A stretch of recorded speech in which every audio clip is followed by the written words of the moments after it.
दासी नौकरानी episode number 42। मिश्री उल्लू के जैसे आंखें बड़ी करके लेटी थी। उसकी सांसें तक धीमी चल रही थी। वेद उसके बगल में लेटा है। उसको ये डराने के लिए काफी था।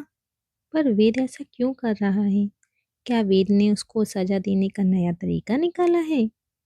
वो वेद के साथ एक बेड पर लेटेगी तो उसको नींद नहीं आएगी, और ना सोने देना भी एक सजा के बराबर है। दिन में वेद उसे अपने साथ कंपनी ले जाएगा, जिससे वो दिन में भी नहीं सो सकती है। मिश्री का दिल भर आया, साथ में आंखें भी। इतनी बड़ी सजा दे रहा है वेद उसको, पर क्यों? उसने गलती क्या की है? किस बात की सजा उसे मिल रही है? पक्का वेद ने उसे उस लड़के से बात करते देख लिया होगा। वो इस बार शांति वाला गुस्सा दिखा रहा है उसे। मिश्री की डर में और रोते हुए रात गुजर गई।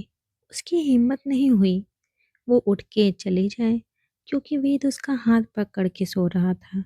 और उसकी इतनी हिम्मत नहीं थी कि वो वेद का हाथ छू सके, उसका हाथ अपने हाथ से हटा के यहाँ से जा सके। कहीं वो गई तो सुबह वेद उस पर गुस्सा न करने लगे। उसके लिए तो चारों तरफ से परेशानी ही परेशानी है। कहाँ फंस गई है वो?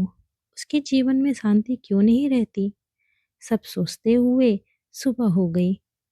अलार्म की आवाज़ से वेद की नींद खुली।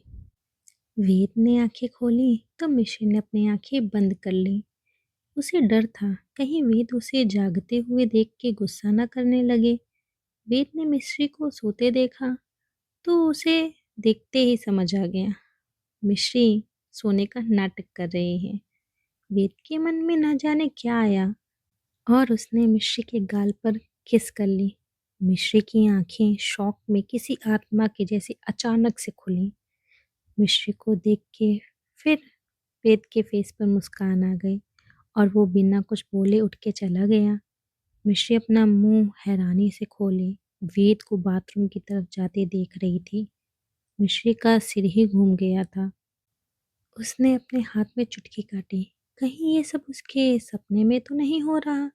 हो सकता है वो एक खतरनाक सपना देख रही हो।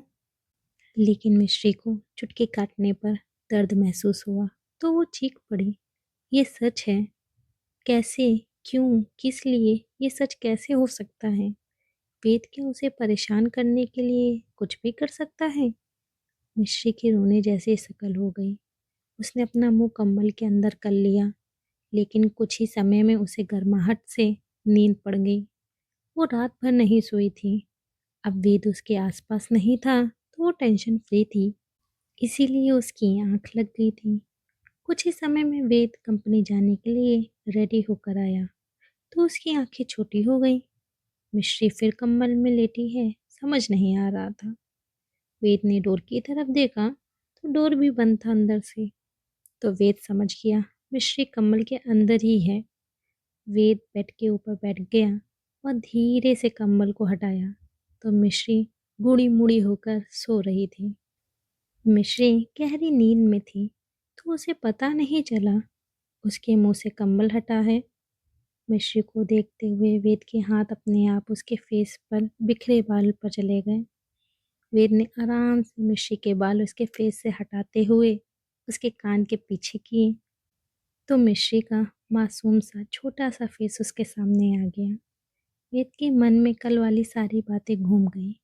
जब वो मिश्री को ढूंढते हुए आगे आया था तो उसने मिश्री और राजवीर की बात सुन ली थी। राजवीर का इतना अच्छा ऑफर भी मिश्री ने ठुकरा दिया, जबकि मिश्री चाहती तो चली जाती।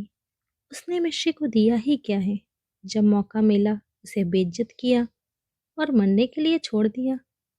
मिश्री उससे इतनी दुखी हो गई कि मिश्री ने सुसाइड तक करने की कोशिश की, ताकि मिश्री को उससे छुटकारा मिल सके। पर राजवीर का ऑफर उसने नहीं लिया।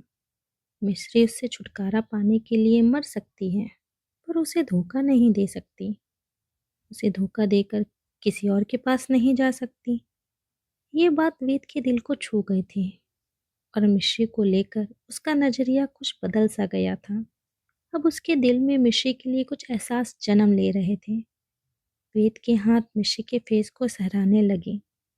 वेद के हाथ ठंडे थे तो मिश्री नींद में ही सिकुड़ने लगी, जिसे देख के वेद के मन में कुछ आया और उसने अपने ठंडे हाथ मिश्री की नेक पर छुआ दिए। मिश्री ठंड से एकदम चीखते हुए उठ के बैठ गई। मिश्री के चीखने पर वेद हैरानी से उसे देखने लगा। ऐसे कौन चीखता है? पर मिश्री भी वेद को हैरानी से ही देख रही थी। ये मालिक उसके पास क्यों बैठे हैं? क्या मालिक ने उसको अपने ठंडे हाथ छुआए? ये सोच के तो मिश्री को चक्कर ही आ गए। मालिक उसके साथ ऐसा कैसे कर सकते हैं? क्या मालिक उसको परेशान करने के लिए किसी भी हद तक जा सकते हैं? मिश्री को अब डर लग रहा था वेद से, और वो डर और हैरानी के साथ वेद को देख रही थी कि वेद अपनी आईब्रो सिकोड़ के बोला, तुम दिमाग से ढीली हो क्या? ऐसे कौन चीखता है? चीखना छोड़ो, अब ऐसे घूर क्या रही हो? तुमसे बोला था ना, सुबह का नाश्ता मुझे चाहिए, और तुम अभी तक फैल के सो रही हो। मिश्री घबरा सी गई और उसने एक नज़र घड़ी पर डाली तो 9 बज रहे थे। उसकी आंखें बड़ी हो गईं और वो बेड से उठते हुए बोली, मालिक, अभी बना देती हूँ। मिश्री बेड के ऊपर ही खड़े होकर के भागने वाली थी कि वेद ने उसका पैर पकड़ लिया। मिश्री मुंह के बल बेड पर गिर पड़ी। मिश्री घबरा गई थी। अचानक से गिरने पर उसे कहीं चोट नहीं आई थी, लेकिन वो घबरा गई थी। मिश्री ने गिरे हुए ही सिर उठा के वेद को देखा। वेद कहीं गुस्से में उसे जान से मारने का तो नहीं सोच रहा है, इसीलिए उसे इस तरह गिराया। अब तो मिश्री की डर से जान सूख गई और वो घबरा के जल्दी से उठ के बैठ गई और बेड पर ही पीछे की तरफ खिसकते हुए बोली, मालिक, मुझे मारना मत। वेद ने अपनी आंखें छोटी कर लीं और उसका ध्यान गया मिश्री पीछे खिसक रही है तो गिर जाएगी, इसीलिए वो बोला, रुको, पीछे मत जाओ।